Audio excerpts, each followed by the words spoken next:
Welcome everyone to Insight Meditation Community of Charlotte. I'm Clyde, one of the Dharma leaders here. If you have your video off and you'd like to turn it on for a moment just to see who all's here before we get started.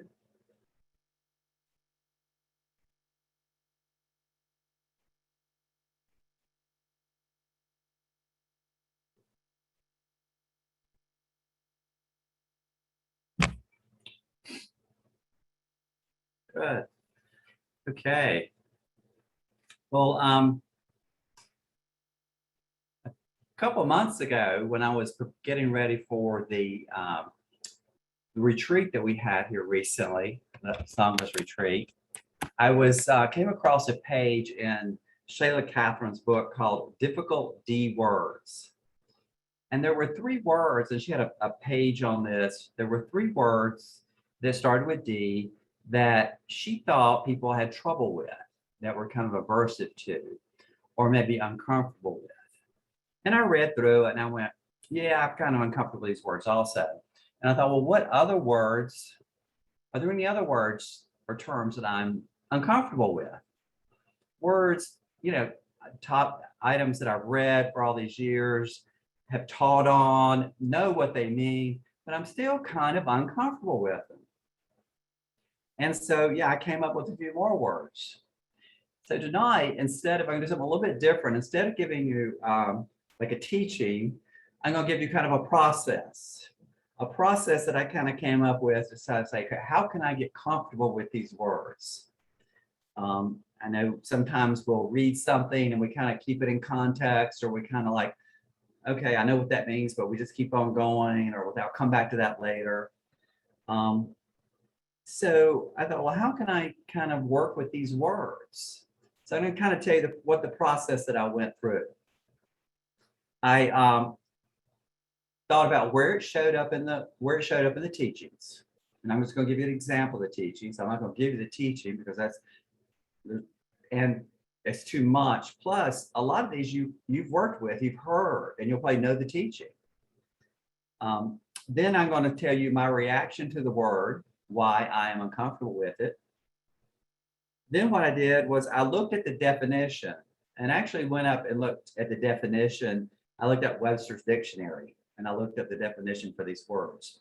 And we have to understand too that these words are interpretations. These are translations from the Pali or the Sanskrit. And the translations that I'm looking at mostly are by Bhikkhu Bodhi, but someone else may have translated them differently. But since Bhikkhu Bodhi's words, the ones that I've been using most of my study, I'm using his terms. And then I took that and I said, okay, let me look at it from the perspective of the teachings, of the Buddhist teachings, of the path, of the practice, and to see if I have a different perspective on it, or can I get comfortable? How can I get comfortable with this word?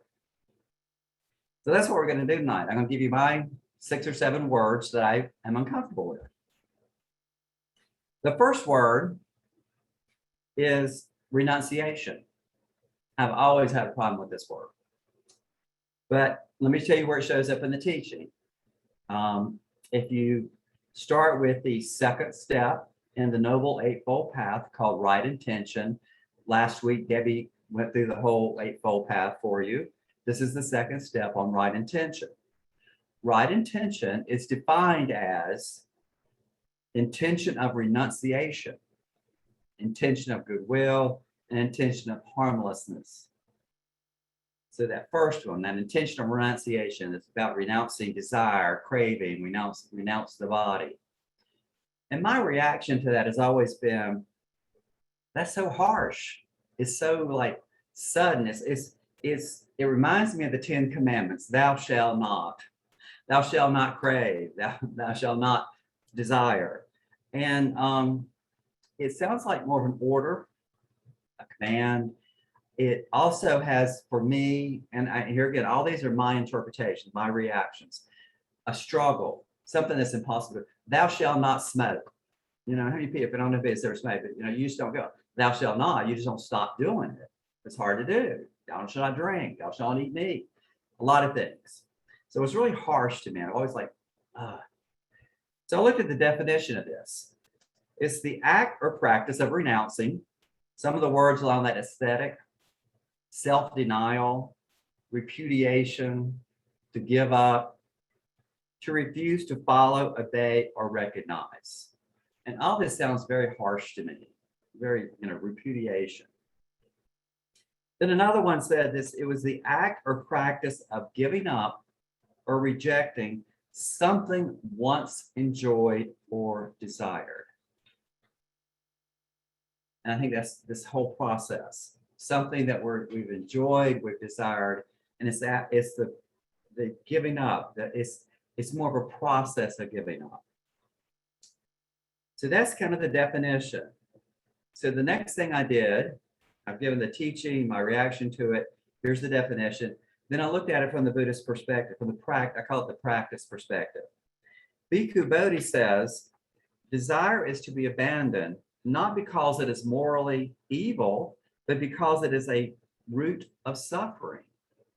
Renunciation, a turning away from craving, becomes the key to happiness. So it's a key to happiness. Now we're starting. So he also suggests changing our perspective on things we desire so that they no longer bind us. As we investigate them, our desire falls away by itself without the need for struggle. So as we practice, as we see where the suffering occurs, we see where that suffering happens, it's easier to start letting it go, to let it fall away. Things that we once desired or craved, we see the suffering in them when we start to do that. So that's kind of the teaching in there. And how do I get comfortable with this word?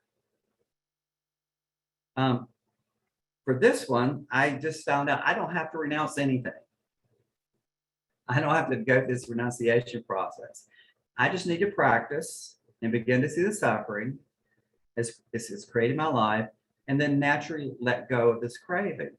It's not as sudden, it's not harsh, it's a very gradual process. So I renamed this one. I said it's the intention, it's called the intention of renunciation. It's the intention of gradually turning away. So I kind of just, okay, I'm comfortable with that. I wasn't comfortable with the intention of renunciation, but I'm comfortable with this intention of gradually turning away. That's my first word. My second word are actually two words, but they kind of go in together. I've always had a problem with them together. Delusion and conceit. Now in the teachings, they're in all over the teachings. And then Majjhima Nikaya 9.5, we're going back to the Eightfold Path again. The first step of the Eightfold Path is right view. And what is the root of unwholesome? Greed is a root of unwholesome. Hate is a root of unwholesome. Delusion is a root of the unwholesome. This is called the root of the unwholesome. Now, we're given wholesome and unwholesome thoughts, and this whole has to do with karma and karmic impact. If I act out of unwholesome thoughts, words, and deeds, I'm going to create more suffering. So right here and right view, the very first step in the whole path. And then the Majjhima Nikaya 122 says, when he abides, contemplate the rise and fall in the five aggregates of affected by clinging, the conceit, I am, based on these five aggregates affected by clinging, is abandoned in him. And a lot of times I see this idea of the conceit that has to do with the conceit I am, the conceit that this is mine, conceit this is ours, the conceit this is my body, this idea of conceit and delusion, but they kind of go hand in hand. So my reaction to this, that's where they come up. Delusion is all over the place. It's one of the 3 defilements we just described. My reaction to this was, delusion was such a big thing. Greed, hatred, I could get a hold of. I know what those are. Delusion, it was so big. It was such a big thing. I couldn't get a handle. It was too large. Who wants to be called deluded? Who wants to be called conceited? I'm not deluded, but I didn't know what it meant. I didn't know how to get past that. So that was my reaction to it was is every time I came across it, like I kind of know what it is. I've given talks on it, but it's like it never was comfortable with it. So look at the definition. A concept or image created by the imagination and having no objective in reality. It's created by my imagination, having no objective in reality. A fanciful idea, fantasy, an illusion, a fiction, ignorance, and my favorite one, cloud cuckoo land. This is delusion. So I wanted to look at this from the practice perspective. I do know that the antidote to delusion is to cultivate wisdom. Delusion is kind of this ignorance. So what I'm going to do then is to go, to keep practicing, to see things as they truly are helps us to develop wisdom and dispel ignorance. So if I'm struggling with something or causing suffering from someone else, what I can do is come back to this present moment. And I've kind of redefined this one also. I'm confused. I call it confusion. I'm confused. It's all delusion, but I'm just confused. I don't mind being confused. I'm confused about a lot of things. But I can say, okay, I'm confused. I don't understand everything. I know I'm causing suffering, but I don't understand everything. But I'm working on it. So I'm confused. I don't understand, but I'm working on it. And I don't have to do anything else with that. So when I come to delusion, I just go to it's confusion. So that's why I can work with that for right now. That's what I said. All this is a process. Right now, that's what I'm going to work with that. I'm more comfortable with that word. And conceit is always a part of this delusion thing, this conceit I am. When I say, what am I deluded about? That kind of says it right there. There's an I in the delusion. And that's that conceit of I, this I am, this self. So those two words. Now the next words are the three words that Shayla Catherine worked with. And these are the D words: disenchantment, dispassion, and detachment. Disenchantment, dispassion, and detachment.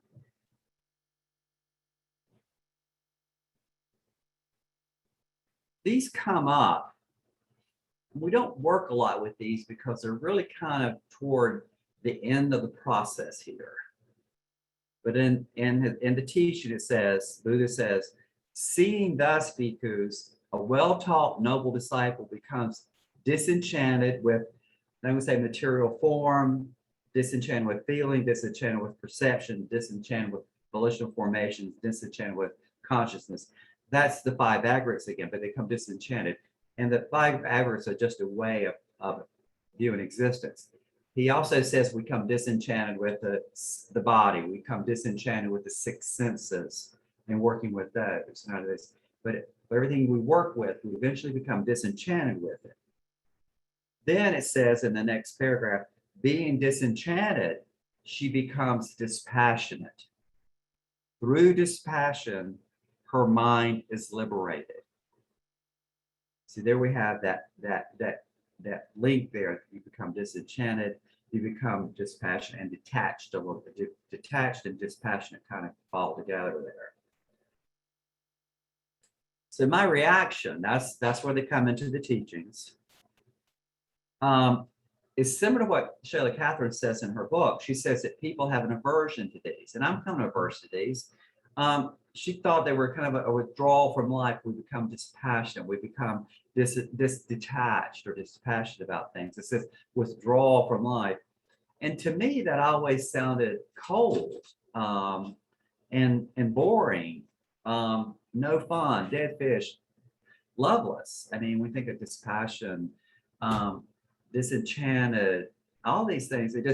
they had such negative connotations on them. So that was my reaction. It was she was right when I read her book. I was like, yeah, really, that's the way I feel about these. Like I said, I haven't worked with a lot of these because they're kind of at the end of the path here. So I looked at some definitions. Disenchantment, to be free from illusion or delusion, which is what we're working toward. The condition of being dissatisfied or defeated in expectation or hope. Now, there's a teaching behind that, but just so hold that in mind. This condition of being dissatisfied or defeated in expectation or hope. Dispassion and detachment, I kind of put together. The absence of emotional attachment. Lack of favoritism toward one or another. And that's kind of what it says, lack of emotional attachment, dispassion, a coolness. So those are the definitions, and they kind of went along with what I had been thinking they were. So now I want to put them like, well, what perspective can I put on these to kind of change that, to kind of get comfortable with these? Because they all sounded cold and, do I want to be dispassionate? And most of this is from Shayla Catherine. She says, Ajahn Chah likened disenchantment in the mind to unscrewing a bolt. The mind is unwound and untangled from entrenched distortions of attention. So as we start to see things the way they are, they call suffering, we kind of like pull away a little bit. And we see we don't have to hold on to that. We come detached from it. Shayla Catherine says, it's not really a rejection of life, but a simple suspension of the fascination that habitually seeks sensory gratification. And that's what we do that's what we're seeing in our practice. As long as we're going after this sensual, this sensory gratification. To do a little teaching here, everything's impermanent. You try to hold on to it, try to cling to it. What's going to happen? You're going to suffer. We begin to see that. We begin to turn away from this, trying to always be this sensual gratification. She likened it, or someone likened it to, your childhood toys. Think about you're fascinated with this toy you had as a kid, and then as you grew up, as you matured a little bit, you no longer were enchanted with this toy. Okay, I'm not getting anything out of it anymore. You kind of put it aside because you've matured. So your childhood toys. And then dispassion was the one that I really had a hard time with, but she explains it this way. Dispassion implies the ending of suffering or the absence of passion. The term passion is derived from the Latin root, which means suffering. If you look in Webster's dictionary, that's an old definition of passion, but it's from the Latin root, which means suffering. Just as compassion with it's with passion. Passion describes the heart's capacity to stay open in the presence of suffering. That's compassion. Dispassion describes the heart's capacity to stay open without suffering. Compassion, the heart is open with so you can be with the suffering. Dispassion, the heart is still open without the suffering. Dispassion refers to a mind that stays steady and unperturbed by truth. Because as we see what is really happening, we are no longer attached to all these things, passionate about these things, but a heart can still be open.